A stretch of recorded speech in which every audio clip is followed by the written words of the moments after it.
Dios les continúe bendiciendo, familia. Tengan todos muy buenas noches. La Iglesia Bautista Hispana Guilford les saluda a cada uno de los miembros y amigos y familiares que nos están viendo por medio de Facebook Live. Con ustedes, el hermano Erwin Soruco.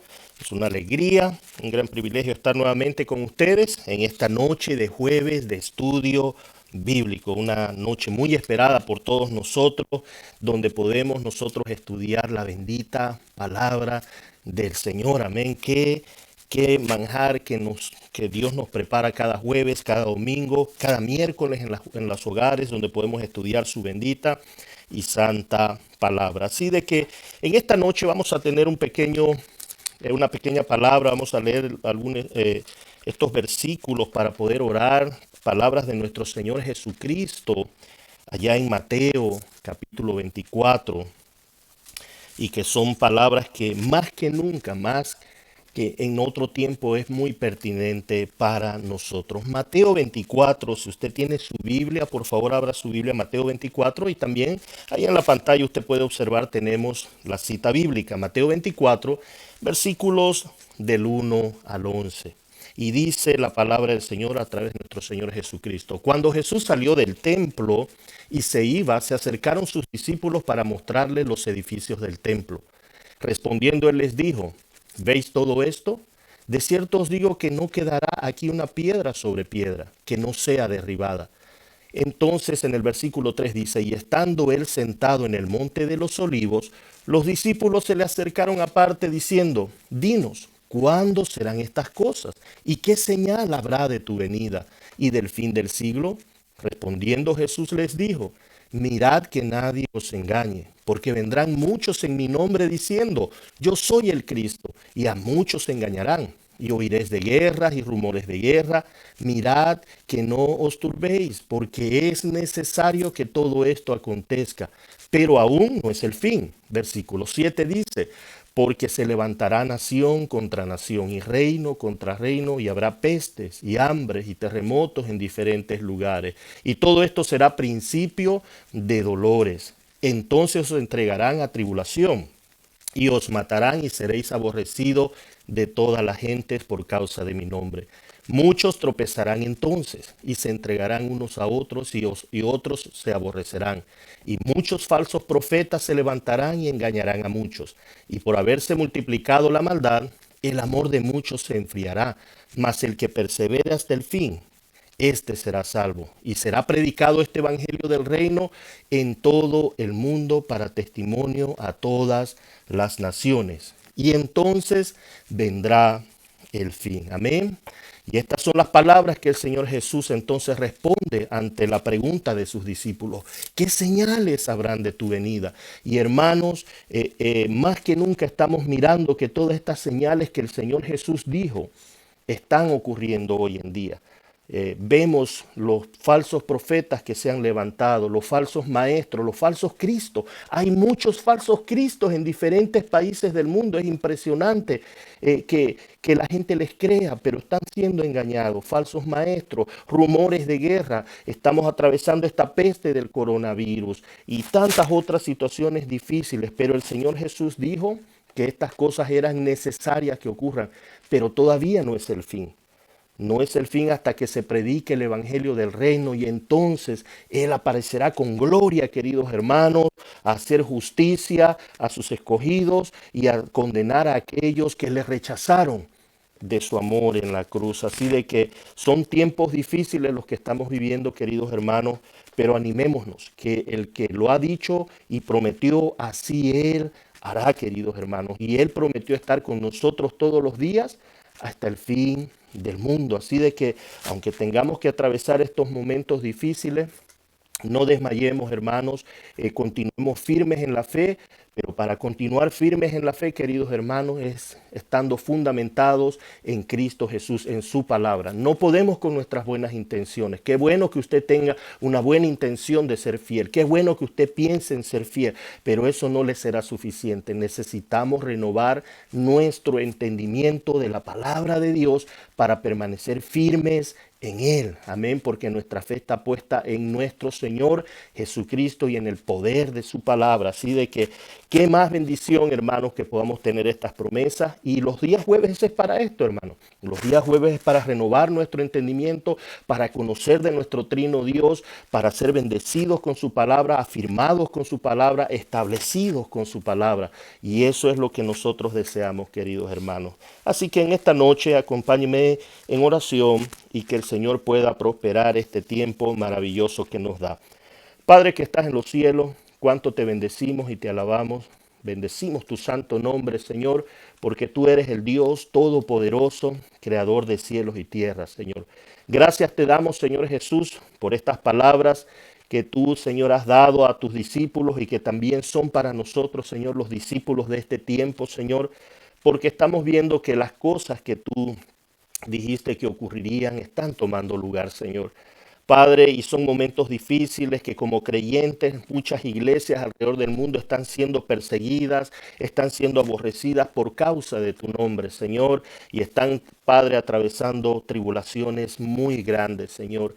Pero Padre, estas cosas son necesarias que ocurran, dijiste tú, Señor Jesús. Así que, Padre, queremos confiar en tu palabra, queremos confiar en tu poder, Señor. Queremos confiar lo que también el apóstol Pablo dijo, que ante todas estas cosas somos más que vencedores, Señor, que nada nos ha de separar de tu amor, Señor. Y, Señor, por eso queremos renovar, Señor, nuestro entendimiento, Señor.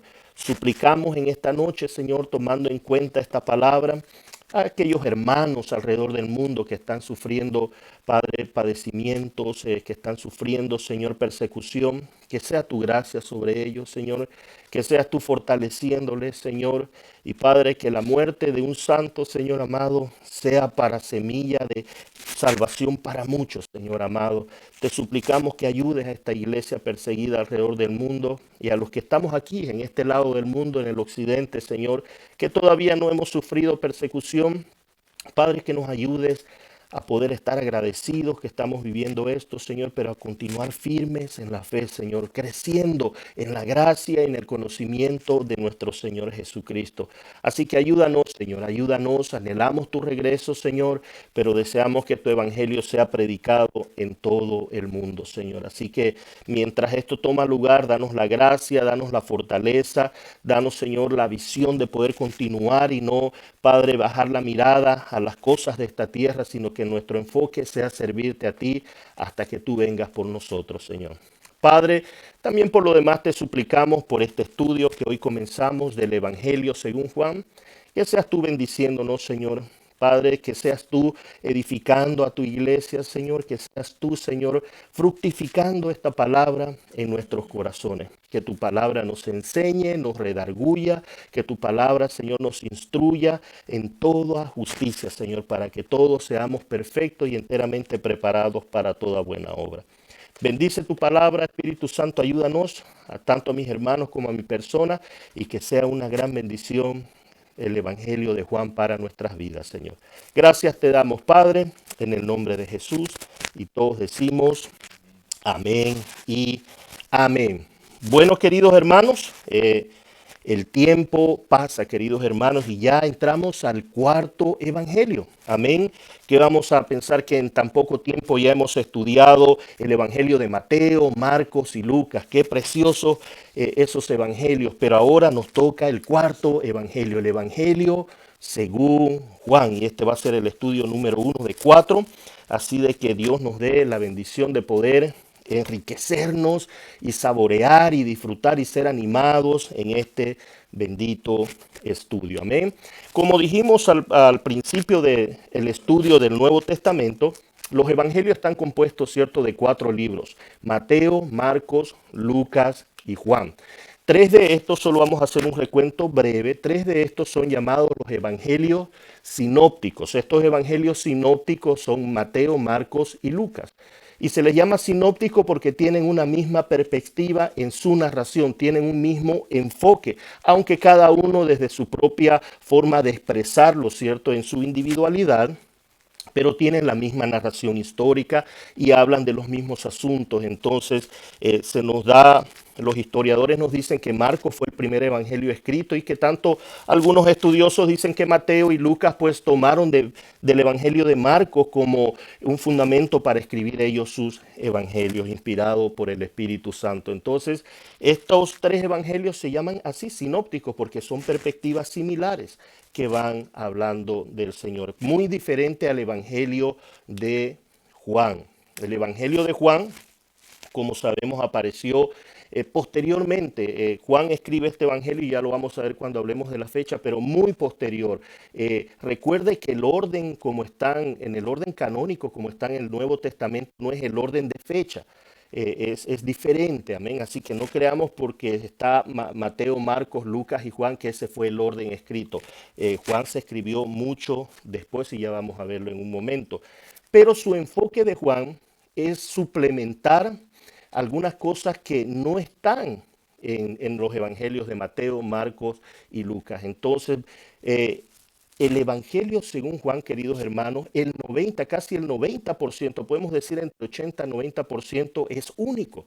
No aparecen estos relatos en el evangelio de Juan, en los evangelios sinópticos, porque Juan trató la perspectiva de su evangelio desde una perspectiva espiritual. Por eso es que se les llama muchas veces el evangelio espiritual, así de que trata temas que son completamente diferentes a los que Mateo, Marcos y Lucas relataron. Entonces, solo hay, por ejemplo, una de las cosas que son similares y comunes en los cuatro evangelios es la pasión de nuestro Señor Jesucristo. Pero aparte de la pasión de nuestro Señor Jesucristo, solo hay tres escritos, tres eventos en el Evangelio según Juan que aparecen en los otros evangelios. Y eso está en el capítulo 1, por ejemplo, cuando del Evangelio de Juan, cuando habla de Juan el Bautista. Eso también aparece en los otros evangelios, en los evangelios sinópticos. Cuando está la alimentación de los 5.000, también eso aparece en los evangelios sinópticos. Y por último, si vemos nosotros en el capítulo 6, vamos a Juan capítulo 6, y es este otro hecho que aparece en los otros evangelios. Hechos capítulo 6, versículos del 16 al 21 es cuando el Señor Jesucristo anda sobre el mar.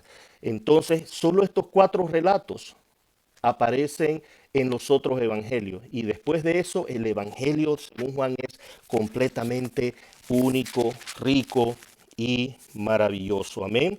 Así de que su autor, ¿quién fue el autor? El autor pues de este cuarto evangelio fue Juan. ¿Quién era Juan? Era el apóstol Juan, el hermano menor de Jacobo.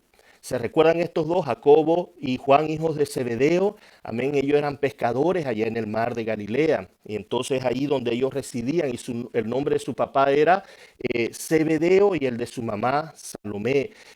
Podemos ver esto si me acompaña para ver este dato importante ahí en Marcos capítulo 1. Marcos capítulo 1.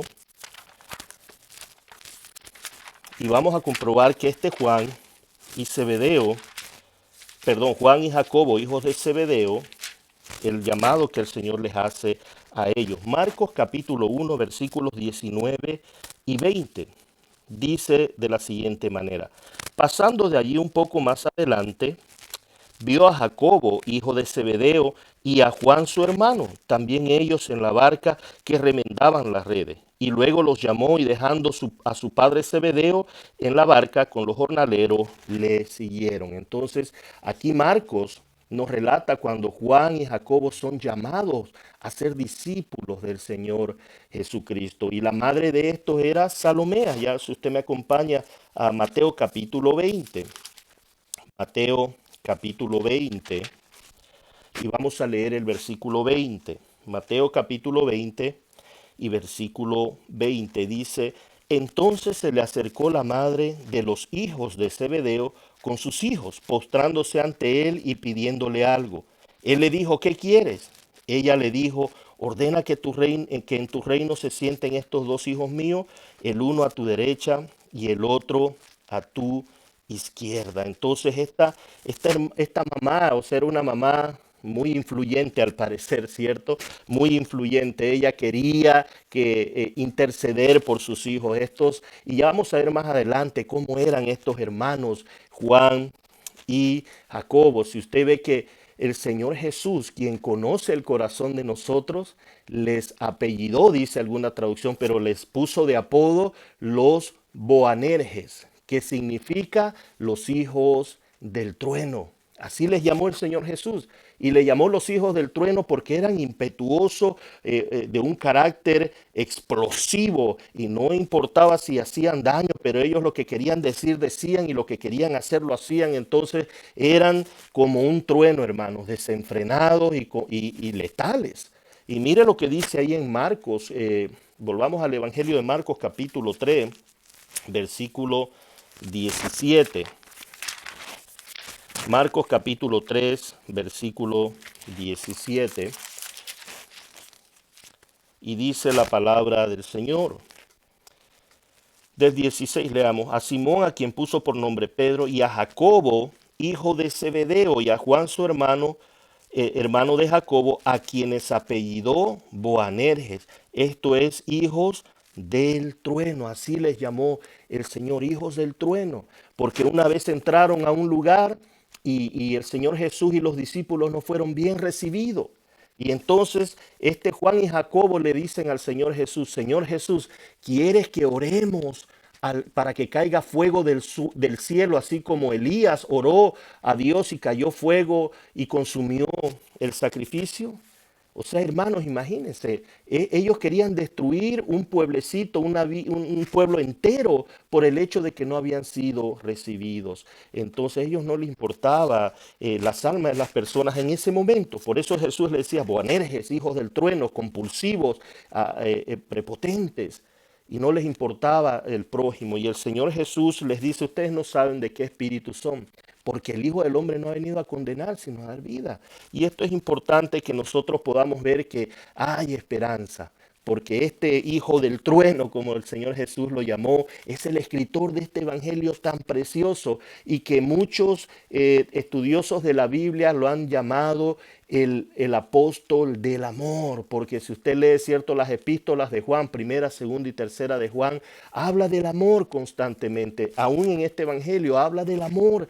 Entonces ya no es este Boanerges, ya no es este hijo del trueno que quiere que caiga fuego y consuma, sino que ahora hablaba del amor y decía, hijitos míos, un mandamiento nuevo os los doy, pero ya este mandamiento no es nuevo, sino que ya el Señor lo había dado. Amaos los unos a los otros, amaos los unos a los otros. Constantemente repite acerca del amor. Y este es un Juan transformado, es un Juan que ha sido pasado por el mismo fuego que él pedía, pero por el fuego de la experiencia, de los tratos que el Señor tiene con cada uno de nosotros. Así de que este es el autor de este bendito evangelio. Así de que, y fue encomendado, hermanos, eh, algo particular de este apóstol Juan es de que él no se nombra a sí mismo como el autor de este evangelio, ¿cierto? Como ninguno de los otros escritores de los evangelios se autodenomina como el autor,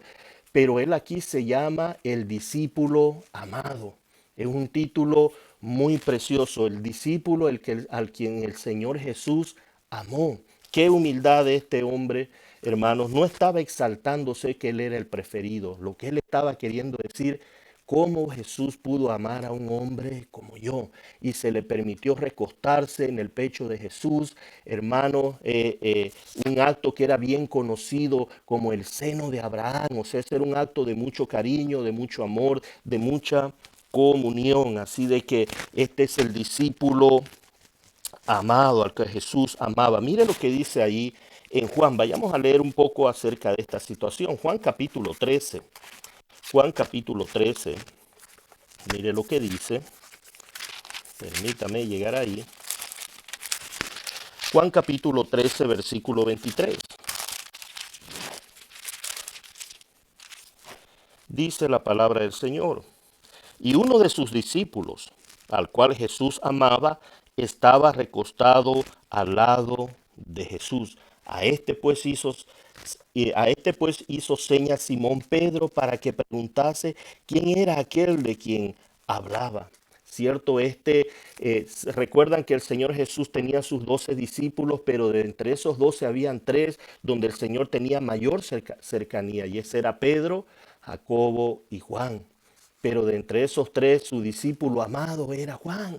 Juan. Y entonces Pedro sabía esa cercanía que el Señor Jesús y Juan tenían y le dice Pedro a Juan, pregúntale tú quién es el que lo va a entregar, porque el Señor Jesús había declarado que uno de ellos le iba a entregar. Entonces ellos querían saber quién era. ¿Y quién más que le pregunte a aquel que era más cercano? Juan, el discípulo amado. Mire el capítulo 20 de Juan, el versículo 2. Y dice la palabra del Señor. Entonces corrió y fue a Simón Pedro y al otro discípulo, aquel al que amaba a Jesús, y le dijo, se han llevado del sepulcro al Señor y no sabemos dónde le han puesto. Este era el discípulo a quien Señor Jesús amaba. Amén. Así de que un discípulo muy especial. La fecha. ¿Cuándo fue escrito este evangelio, queridos hermanos? Pues la gran mayoría opta por decir que fue entre el año 90 y 95 antes de Cristo. Amén. Aunque no aparece exactamente la fecha que se escribió, pero el consenso entre los estudiosos, los teólogos, es que se escribió entre el año 90 y 95 antes de su exilio.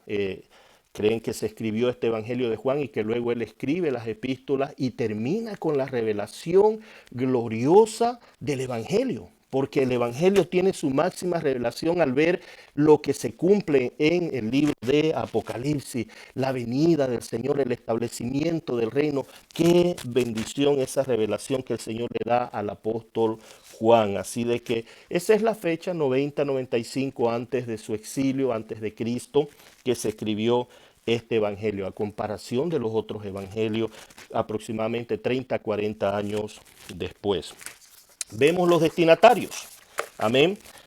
Volvemos a repetir, los teólogos han tenido consenso de que el Evangelio de Mateo fue escrito para los judíos. Comienza hablando del nacimiento del Señor Jesús, que es hijo de Abraham, hijo de David, porque esto era importante, la genealogía para los judíos. Entonces, para un romano no le interesaba de dónde venía Jesús, ni para los gentiles.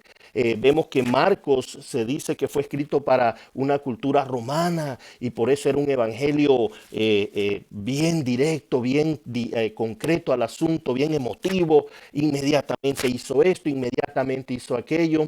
Y el evangelio de Lucas, escrito para especialmente un pueblo griego y para Teófilo. Se recuerdan el excelentísimo Teófilo, para quien el doctor Lucas escribe el Evangelio según Lucas y también los hechos, una investigación minuciosa que hizo Lucas.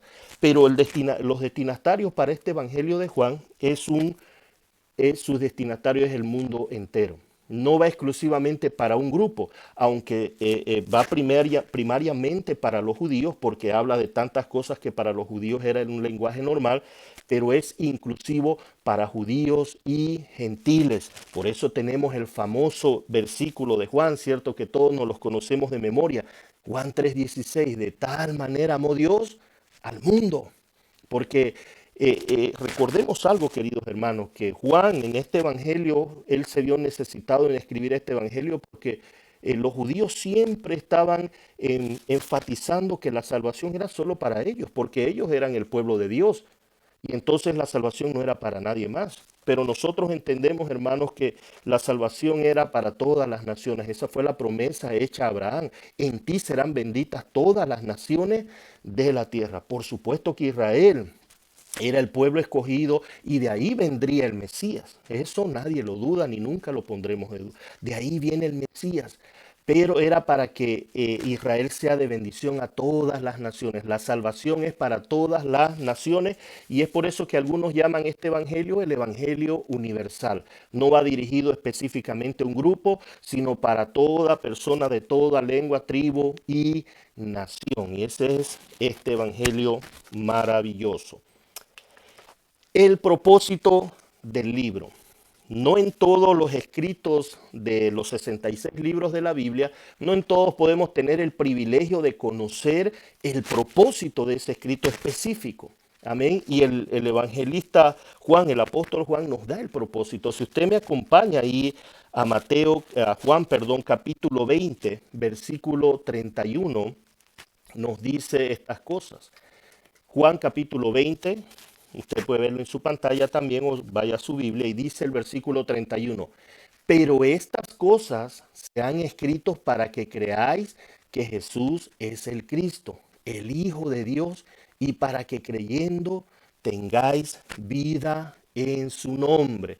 Entonces el propósito de este libro, porque Juan mismo lo titula como un libro, no es una carta, hermanos, no es una epístola, es un libro. Entonces él dice que esto ha sido escrito para presentar evidencia contundente para convencer a aquel que lo lea de creer que Jesús es el Cristo, el Hijo de Dios, y así tengan vida eterna. Este es el propósito de este evangelio. Es un evangelio netamente evangelístico, porque su propósito es mostrar que Jesús no solamente es el Cristo, sino que es el Hijo de Dios. Y ya vamos a ver por qué esto es importante. El comentario el comentario que se llama Exposición Cristocéntrica hace tres preguntas claves a este versículo de Juan 20:31. Y usted puede ver, estas preguntas son de la siguiente manera. Dice, ¿qué debemos creer? ¿Qué debemos creer? Recuerde que estas son preguntas a este versículo de Juan 20:31. ¿Qué debemos creer? Debemos creer que Jesús es el Cristo, el Hijo de Dios. Jesús es el Mesías, ¿cierto? Eso es lo que significa Cristo.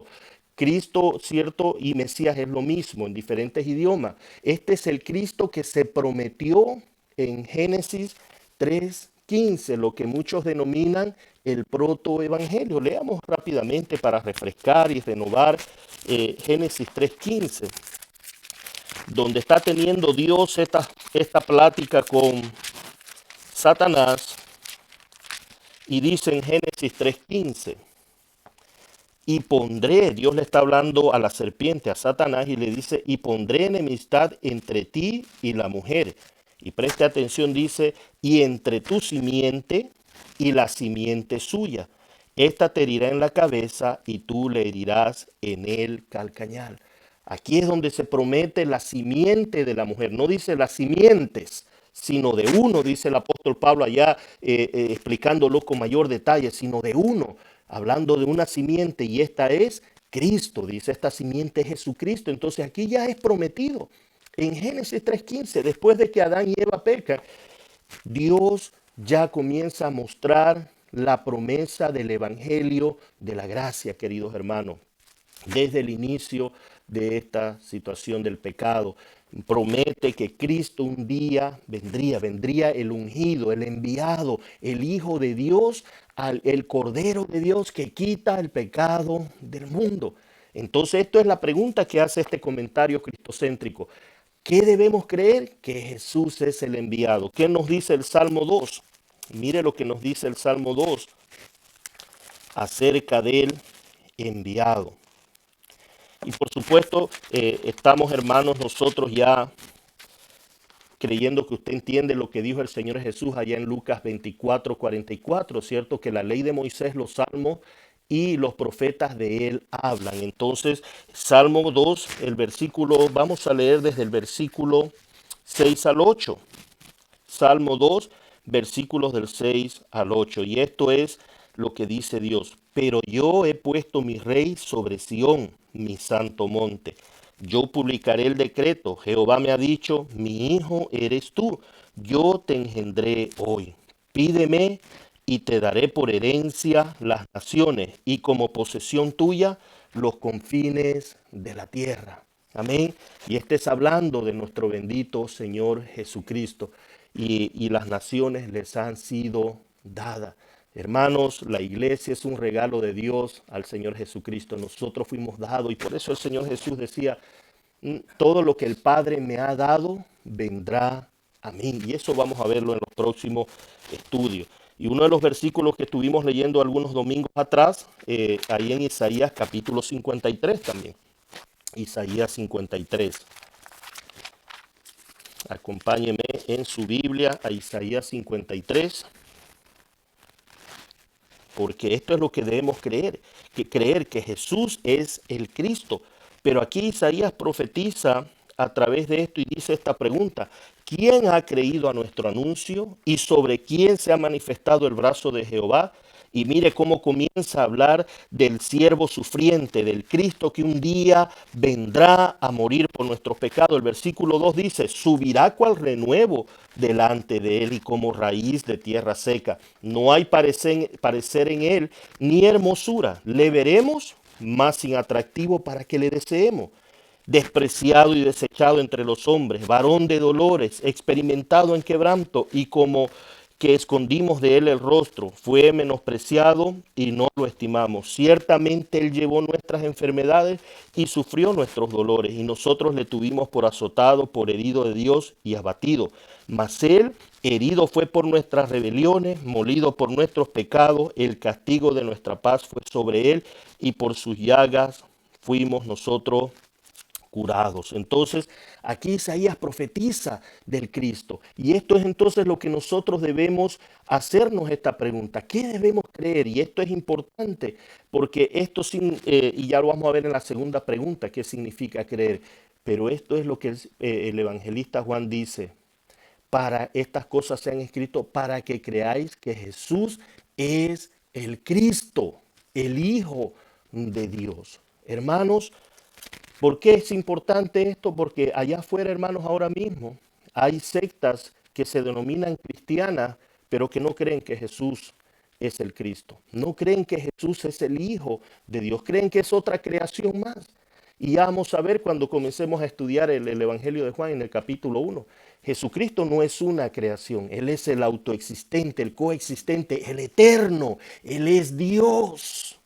Amén. Los musulmanes también creen que Jesús era un gran profeta, un gran maestro, pero no creen que Él es el Cristo, no creen que Él es el Hijo de Dios. Entonces estas dos afirmaciones, no solo que es enviado de Dios, sino que Él es el Hijo de Dios, y por cuanto es Hijo, Él es Dios. Y esto es lo que nosotros debemos tener con seguridad en nuestros corazones. Y luego dice la pregunta número 2: ¿qué significa creer? ¿Qué significa creer? Porque algo que usted va a notar, hermanos, cuando comencemos a estudiar de lleno el Evangelio de Juan, es que a pesar de que Juan habla del amor, en su Evangelio habla más de 95 a 100 veces la palabra creer. Ese es el propósito: creer, creer. Entonces, ¿pero qué es creer? Porque uno ve las nubes y dice, parece que va a llover, y sí, creo que va a llover. Ese es el concepto que tenemos, o pienso que va a llover, pero ese no es el concepto de creer. Creer significa tener plena confianza y fe que Jesús es el Cristo, el Hijo de Dios. Entonces, pero no es creer en sí creo que esto ocurrió, que los niños que acaban de nacer hace unos 5 años atrás no vivieron lo que ocurrió con las Torres Gemelas en Nueva York, el 9/11 que se llama. Entonces, cuando ellos dicen esto ocurrió, ellos dicen sí, creo que ocurrió, pero eso no les afecta a su vida para nada. No tiene ninguna relevancia para su vida, aparte de ser un dato histórico. Pero cuando yo digo que creo que Jesús es el Hijo de Dios, tiene otra significancia y es muy pertinente para la vida de la persona. Y no debemos creer como dice Santiago. Vayamos al libro de Santiago, ¿cierto? Y luego voy a explicar un poco más. El libro de Santiago, vaya ya para el final de su Biblia, al libro de Santiago, después de Hebreos, libro de Santiago, Santiago capítulo 2, versículo 19. Dice la palabra del Señor: ¿tú crees que Dios es uno? Bien haces. También los demonios creen y tiemblan. Entonces, ¿por qué digo esto, hermano? Porque allá afuera usted se va a topar con personas que dicen, sí, yo creo que Dios existe. Sí, yo creo que Jesús existió, que verdaderamente existió. Pero no porque ellos creen que Jesús existió, eso significa que son salvos. Porque los demonios también creen y tiemblan. Los demonios saben quién es Jesús, pero no por eso está en salvación. ¿De qué tipo de creer estamos hablando aquí? ¿Cuál es la significancia de este creer? Cuando yo digo que creo en Cristo, significa que yo estoy creyendo que vengo de una descendencia caída, que por el pecado de Adán y Eva yo he nacido pecador y condenado y destituido de la gloria de Dios. Y que no puedo yo por ningún acto supremo y bueno que yo haga alcanzar el estándar de la ley de Dios para ser salvo. Entonces estoy condenado.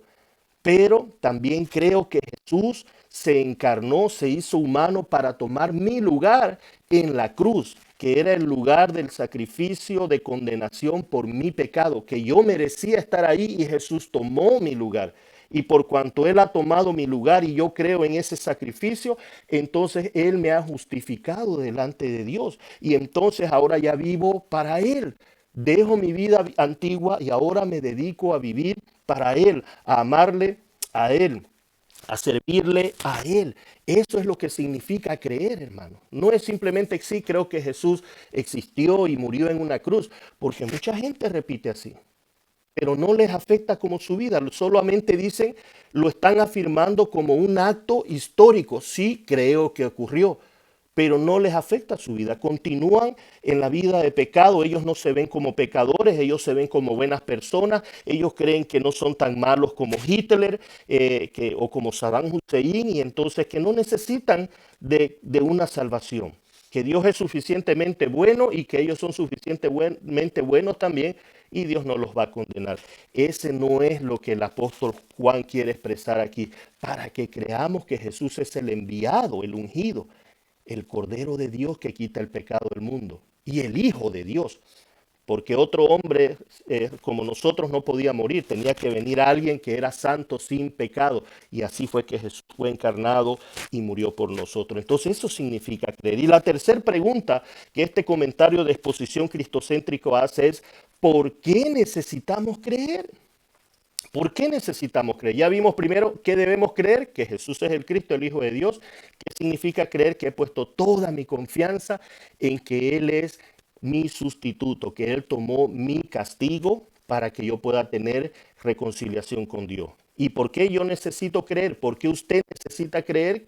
Porque esto es lo que nos dice el Señor, porque toda la humanidad está destituida. Y estos son los dos versículos que cuando uno sale a evangelizar es lo que tiene que contarle a las personas. Estas son las malas noticias. ¿Se recuerdan? El año pasado estuvimos hablando que las malas noticias, las buenas noticias comienzan con malas noticias. Romanos 3:23, conocido por muchos de nosotros, pero vamos a leerlo. Romanos 3:23 dice, por cuanto la paga del pecado es muerte.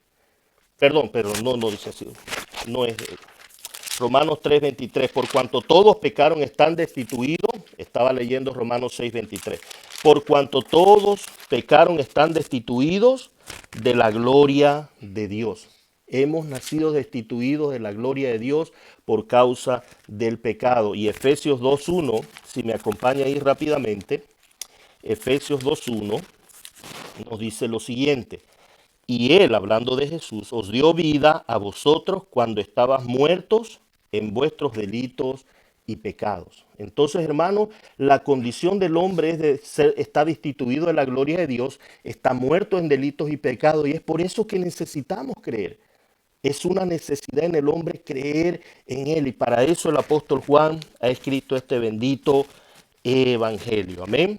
Veamos rápidamente algunos de los temas principales de cada capítulo. Ahora, no vamos a estar hablando de todos estos temas porque solo tenemos otros 3 estudios, pero quiero solamente mostrarles para que ustedes puedan observar un poco las riquezas que se encuentran en este evangelio. En el capítulo 1 hay 3 temas principales. El verbo fue hecho carne. Juan identifica a Jesús como el Cordero de Dios y los primeros discípulos siguen a Cristo. En el capítulo 2 vemos una de los milagros, el agua hecha en vino, o sea, la conversión del agua en vino. Y estos milagros, hermanos, ya vamos a entrar a hablar de ellos, son señales, tienen propósitos específicos. Y esto es lo que los otros evangelistas no tratan, pero el apóstol Juan aquí los va a tratar con mucho detalle. Amén. Y Jesús purifica el templo. En el capítulo 3 vemos uno de los relatos muy conocidos y muy preciosos de mucho ánimo, que es la conversación con Nicodemo, el fariseo, el príncipe, maestro de las escrituras, pero que el Señor le dice, te es necesario nacer de nuevo. Y ese es el tema que se trata en el capítulo 3, el nuevo nacimiento, y que Jesús vino de arriba. En el capítulo 4, otra historia maravillosa, la conversación del Señor Jesús con la mujer samaritana. Ah, qué historia preciosa, hermano, que vamos a estudiarla con detalle en las próximas clases. El agua viva, el Señor Jesús dijo, yo soy el agua viva. También hablando con la mujer samaritana, adorando en espíritu y en verdad, la sanidad del hijo de un noble. En el capítulo 5 está la sanidad del paralítico de Betesda. Jesús es igual a Dios en poder y honra. El otro tema importante es testigos de Cristo, sus milagros y las escrituras. En el capítulo 6 está la alimentación de los 5,000.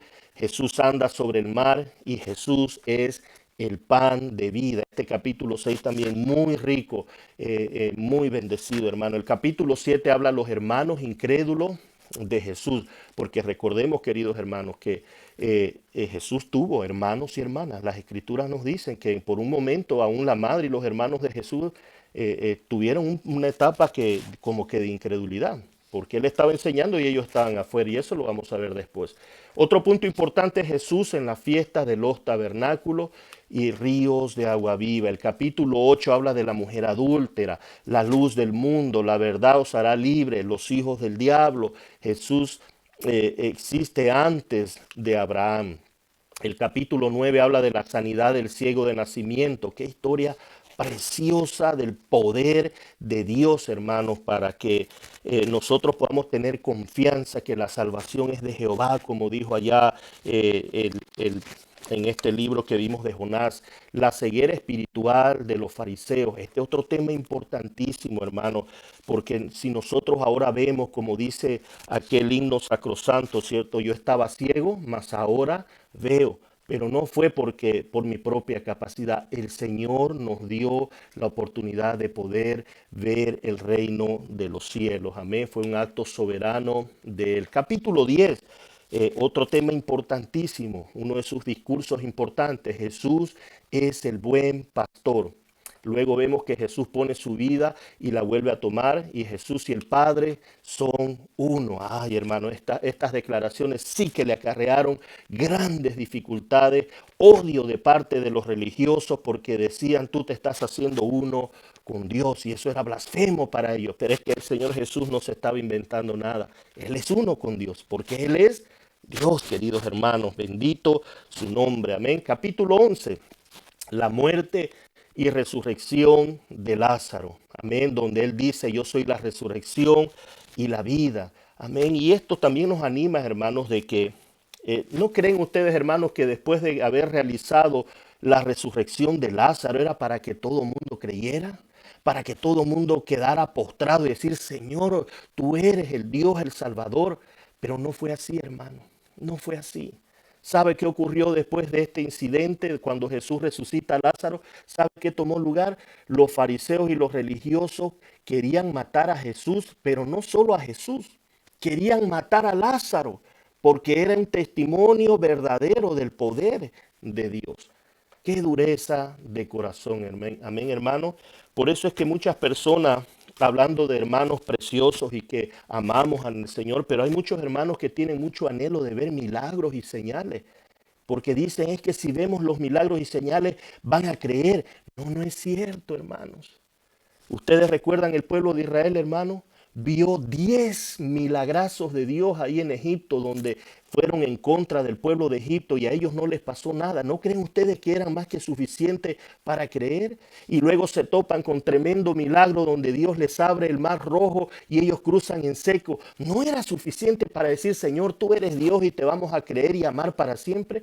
Pero no, a los días estaban reclamando, a los días estaban diciendo, mejor era estar en Egipto, mejor era regresar, o sea, quejándose, hermanos.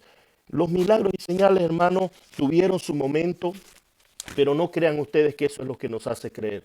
La palabra de Dios nos dice a través del apóstol Pablo que la fe viene por el oír y el oír por la palabra de Dios. Dios dejó su palabra para que nosotros creamos en Él, y ese es el propósito del apóstol Juan al escribir este evangelio, para que creamos que Jesús es el Cristo y Él es el Hijo de Dios. Amén. El capítulo 12 dice, María ungió a Jesús en Betania, otra historia preciosa, el complot contra Lázaro, la entrada triunfal en Jerusalén. El capítulo 13 habla del lavamiento de los pies de los discípulos, el anuncio de la traición de Judas, el anuncio de la negación de Pedro. Y es aquí desde el capítulo 12, hermanos, porque según los estudiosos, este Evangelio de Juan prácticamente habla de los 21 días del Señor, pero desde el capítulo 12 hasta el capítulo 21 prácticamente son los últimos 7 días del Señor en su ministerio en esta tierra. Y el capítulo 14 dice, Jesús es el camino al Padre, ese famoso versículo de Juan 14:6, yo soy el camino, la verdad y la vida, la promesa del Espíritu Santo. Amén. El que ama a Jesús guarda sus mandamientos. Y esta promesa del Espíritu Santo, antes de pasar, es importante que usted pueda estudiarla y si Dios nos permite vamos a estudiarla con seriedad y con detenimiento. Porque aquí el Señor Jesús pone prácticamente parámetros claros de la obra del Espíritu Santo. Dice que vendrá el Espíritu Santo y tomará de lo mío y os lo hará saber. O sea que el Espíritu Santo no viene a hacer lo que Él quiere. Dice, tomará de lo mío, os lo hará saber a ustedes lo que yo les he enseñado, Él les recordará. Entonces la obra del Espíritu Santo es bien específica.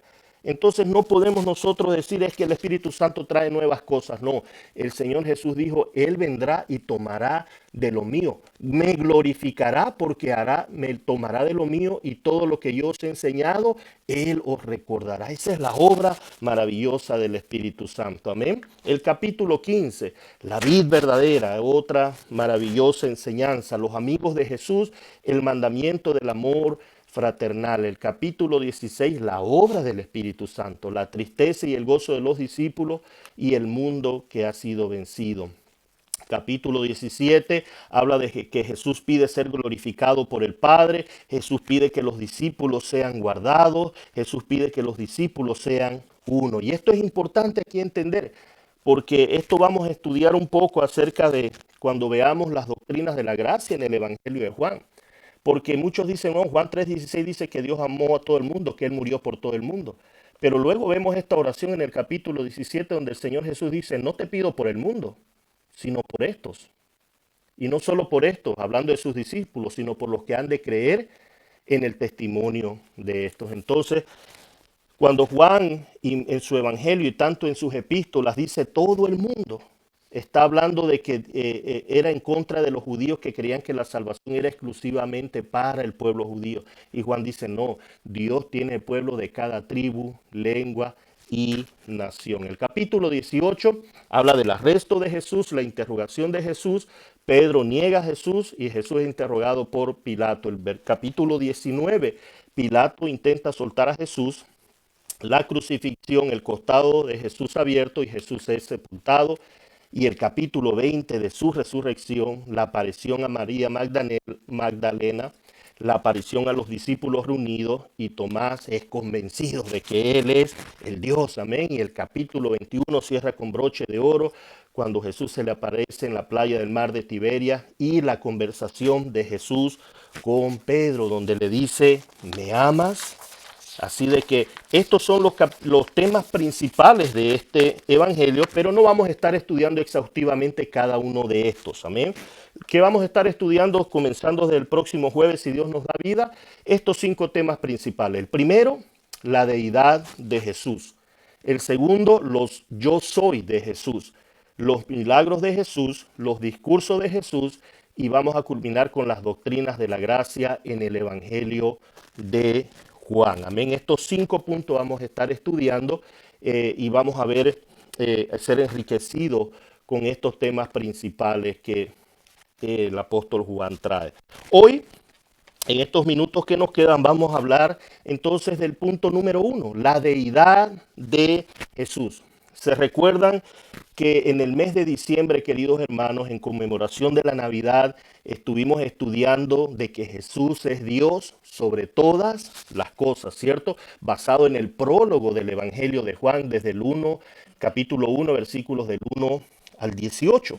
Y el primer tema que aprendimos en uno de esos domingos fue que Jesús es Dios sobre todas las cosas y aprendimos acerca de la encarnación de Jesús. Y vaya su Biblia ahí al Evangelio de Juan, entonces, capítulo 1, versículos del 1 al 5.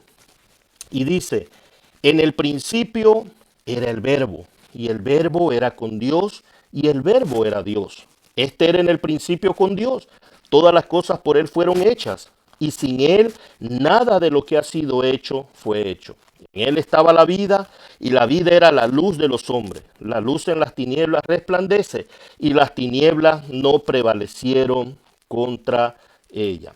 Entonces esto es lo que aprendimos en este domingo y esto es lo que queremos enfatizar, la deidad de Jesús. Dios se hizo carne, Dios se encarnó. Y vemos que en este versículo 1 se nos habla de tres cosas importantes, queridos hermanos. ¿Cuáles son esas tres cosas importantes que el apóstol Juan nos muestra acerca del verbo, que es Cristo, y ya lo vamos a ver? Y en el versículo 1 nos muestra el primer punto importante es de que Jesús era el verbo eterno. Y dice en el versículo 1 nuevamente, en el principio era el verbo. Muestra entonces la eternidad de Jesús. Cuando Juan en estas primeras palabras que dice en el principio, se está refiriendo no al principio de Jesús, de que Jesús tuvo un principio, sino que se está refiriendo al momento de la creación, allá en Génesis 1:1. En el principio Dios hizo los cielos y la tierra. Dice que ahí ya estaba el verbo, ahí estaba. O sea, Jesús no ha sido creado, hermanos, como algunos dicen. No, no, hermano, Jesús es Dios, es eterno. Y en el principio, ahí estaba Jesús. Entonces este versículo 1 nos dice de que Jesús es eterno, nos muestra la eternidad de aquel verbo. La palabra verbo significa logos, significa palabra de Dios. Juan intencionalmente usa esta palabra porque en esos tiempos, ¿cierto? Siempre andan los filósofos tratando de meter su filosofía, que ellos creen que entienden las cosas y lastimosamente están más perdidos y más confundidos que ninguna otra persona. Pero ellos decían que el verbo era algo espiritual, algo de un poder, algo místico. No, no, no. El verbo era la palabra de Dios. Esta palabra verbo era conocida muy bien por los judíos. Cuando los profetas decían, así dice el Señor, así dice la palabra, así dice el verbo de Dios. Y aquí entonces está intencionalmente el apóstol Juan diciendo, Jesús es la palabra de Dios, Jesús es el eterno, la acción viva de Dios, Él es el poderoso y Él estaba desde el principio de la creación, es eterno. Lo otro que nos muestra en este versículo 1 dice, en el principio era el verbo y el verbo era con Dios. Ese verbo era con Dios. Esta no es una fuerza impersonal, esto es una persona. El verbo Jesús ya estaba con Dios. Había la coexistencia entre Dios y el Hijo. Uno son, pero son dos personas diferentes. No se puede explicar esta unidad, no se puede explicar el bautismo de Jesús donde hay una voz que dice, he ahí mi Hijo amado en el cual tengo complacencia, el Espíritu Santo baja en forma de paloma y ahí está el Señor Jesús. No se puede explicar esta acción si no es por medio de la Trinidad. No podemos explicarla de otra manera. Y aquí se muestra la personalidad del verbo, que Jesús es una persona, no es una fuerza impersonal o como el Espíritu Santo, que es un poder y una fuerza. No, no, es una persona. La Trinidad está compuesta de tres personas, un solo Dios. No creemos en tres dioses. Es un solo Dios, porque Jehová Dios uno solo es. Amén. Pero mostrado en tres personas. Y lo último de este versículo 1 de que dice, el verbo era con Dios. El verbo, perdón, era Dios. Era Dios. Entonces aquí está mostrando la deidad, la divinidad de Jesús, del Hijo. Él no solamente es el Hijo de Dios, Él es Dios. Es uno en esencia con el Padre. Amén. ¿Y quién es este verbo entonces? Porque a veces tenemos la pregunta, ¿cierto? ¿Quién es este verbo que se menciona en Juan 1:1? Entonces leámoslo ahí en Juan 1:14. Y vamos a entender la magistral conclusión de este prólogo en Juan 1:14. Y dice la palabra del Señor, y aquel verbo fue hecho carne y habitó entre nosotros y vimos su gloria, gloria como del unigénito del Padre, lleno de gracia y de verdad. Oh, hermanos, ¿quién es este verbo? Nuestro Señor Jesucristo, hermano. Y mira, hermanos, este verbo se hizo carne, pero lo más maravilloso que debe animar nuestro corazón, habitó con nosotros. Ay, hermanos, por 30 años el Señor estuvo, por 33 años en esta tierra. Habitó el Dios Santo, separado en su otredad. Vino y se hizo carne, como dice Filipenses, que se despojó a sí mismo y se humilló a lo sumo, haciéndose en forma de hombre. Moró entre nosotros, queridos hermanos, y nos ha dejado su presencia en nosotros todos los días hasta el fin del mundo. La palabra era también es importante, ¿cierto? Esto se nos enseñó en ese mes de diciembre, que la palabra era del pasado. No dice que Jesús es, sino que es el verbo que aparece 3 veces en este versículo 1. Dice en el principio era el verbo, ya existía desde antes de la creación. El verbo era con Dios, la segunda persona de la Trinidad ya existía con Dios. Y el versículo 1 termina diciendo, y el verbo era Dios, que Jesús ya existía con Dios. Entonces, hermanos, vemos la encarnación del Señor Jesús. Así comienza su evangelio el apóstol Juan, mostrando que Jesús no era un buen maestro simplemente, no era una buena persona, no era simplemente un gran profeta. Todas estas cosas son verdad. Jesús fue un profeta, fue el apóstol, fue un buen hombre, fue un gran maestro, pero él era Dios. Y eso era lo que quería enfatizar, porque muchos estaban hablando de que la materia, y los filósofos comienzan, y los gnósticos, que la materia no es mala y que el espíritu es bueno, y que entonces si Dios se hizo materia no podía ser bueno. Entonces unas complicaciones, locuras, y Juan le dice, no, no, no, no. Jesús se hizo carne, se encarnó, el Dios se humanizó para venir a morar y darnos salvación y vida eterna. Entonces, hermano, Jesús es Dios sobre todas las cosas. ¿Y qué nos dice en el versículo del 3 al 5 con referencia a Jesús? Mira, ahí en Juan 1:3 dice, todas las cosas que han sido creadas fueron creadas por Jesús. El versículo 3 dice, todas las cosas por Él fueron hechas. Y sin Él, nada de lo que ha sido hecho fue hecho. Hermano, todo fue creado por nuestro Señor Jesucristo, el poderoso Señor Jesús al cual tú y yo le servimos, hermano. Si es que no le servimos de balde, hermano, tenemos un Rey maravilloso, poderoso y eterno. Juan 1:4 dice lo siguiente, en Él estaba la vida y la vida era la luz de los hombres. Jesús es la vida y la luz, hermano. En Jesús no es que Él tiene vida, no, Él es la vida. Él es la vida y nosotros necesitamos de esa vida. A eso se refiere Juan 10:10 cuando dice, yo he venido para darles vida y vida en abundancia. No, eso no es para dinero, hermanos, para que sean ricos y prosperados. No, se trata de la vida espiritual. Recuerde, estábamos muertos en delitos y pecado, pero el dador de la vida, porque Él es la vida, Él es la luz, entonces Él nos ha dado vida. Y el versículo 5 dice, la luz en las tinieblas resplandece y las tinieblas no prevalecieron contra ella. La luz resplandece. Nuestro Señor Jesús es la luz del mundo y vamos a ver esto cuando Él dice yo soy la luz, cuando estudiemos esos famosos yo soy. Pero Él es la luz y disipa toda tiniebla. Hermanos, cuando usted entra a un cuarto, aunque sea con una vela tan pequeñita, disipa toda tiniebla. Y esta es la gran esperanza, hermano, que nosotros debemos tener esta esperanza bienaventurada, que nosotros, la iglesia, jamás será quitada nuestra luz, porque Él es la luz, Él es la vida. Y así como se nos enseñó hace unos domingos atrás que tenemos las llaves del reino de los cielos y que las puertas del infierno jamás prevalecerán contra la iglesia. ¿Por qué? Porque la iglesia le pertenece al creador del universo, al verbo, a Jesucristo, al Dios encarnado, al cual tú y yo le servimos, al cual tú y yo ahora somos su cuerpo. Amén. Así que nosotros debemos tener seguridad que aunque este mundo se derrumbe, familia, nosotros somos más que vencedores porque la vida y la luz vino a nosotros por obra soberana de nuestro Señor Jesucristo. Amén. Así que esto es una pequeña introducción, queridos hermanos, del Evangelio según Juan.